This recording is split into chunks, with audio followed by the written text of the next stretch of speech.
Bonjour, bonsoir, salut à toutes et à tous, ici Rager. On se retrouve aujourd'hui pour une vidéo un peu spéciale parce que j'ai imaginé un fruit du démon, plus précisément le fruit des cendres. J'étais perdu dans mes réflexions sur One Piece, j'ai regardé un peu Barbe Noire parce que j'ai parlé de l'éveil de Barbe Noire, donc j'étais un peu dans un délire fruit du démon. Je me suis rappelé qu'il avait aussi le Gura no Mi, c'est un détail que ne m'avait pas frappé, mais il y aurait aussi l'éveil du Gura no Mi. Et plus j'ai réfléchi, plus je me suis dit, les fruits du démon de type Logia, c'était déjà un sujet à l'époque, comme quoi ils étaient rares, ils étaient puissants. Et j'ai imaginé le fruit du verre et le fruit des cendres en me disant, les cendres c'est naturel, les cendres, celui qui a le fruit des cendres pourrait être un Logia, un homme cendre. Alors ses pouvoirs pourraient être proches de ceux de Barbe Noire, être proches de ceux de Crocodile en termes de manipulation, mais il faudrait lui trouver quelque chose en plus qui correspond vraiment qu'aux cendres. Déjà, je sais pas si vous voyez, mais il y a quelque chose de particulier avec les cendres, c'est qu'elles pourraient être chaudes. Elles pourraient brûler les cendres.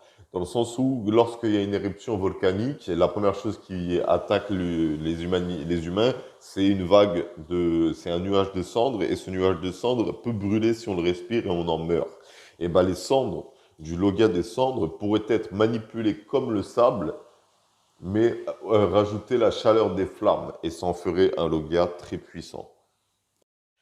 Quand on pense à un pouvoir dans un manga ou autre, il faut aussi penser à sa faiblesse. La faiblesse du fruit des cendres pourrait être la terre, entre guillemets, ou quelque chose qui te permet de te protéger, de te couvrir. Déjà, de un, le acquis de l'armement pourrait bien évidemment être une parade, mais un élément naturel pourrait tout aussi bien être le sol. Se mettre sous terre pour ne pas être frappé par les cendres pourrait très bien marcher. Utiliser une couche d'objets physiques pour éviter d'être frappé par les cendres. Voilà, c'est les seules idées que j'ai eues concernant le fruit des cendres, un fruit du démon mélangeant la maniabilité du fruit des sables et la brûlure du fruit des flammes. Et le reste, c'est dans le manga qui serait étudié. Je pense pas qu'un jour on verra le fruit des cendres dans le manga, peut-être dans un film, peut-être dans un hors-série, peut-être dans Next One Piece, nouvelle génération.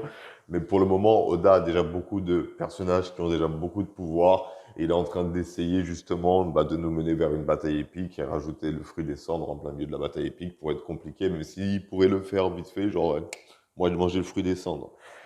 Sur ce, c'était Riger. J'espère que cette vidéo vous aura plu. Je vous souhaite une bonne journée, une bonne soirée, un bon après-midi et je vous dis à bientôt pour une prochaine vidéo.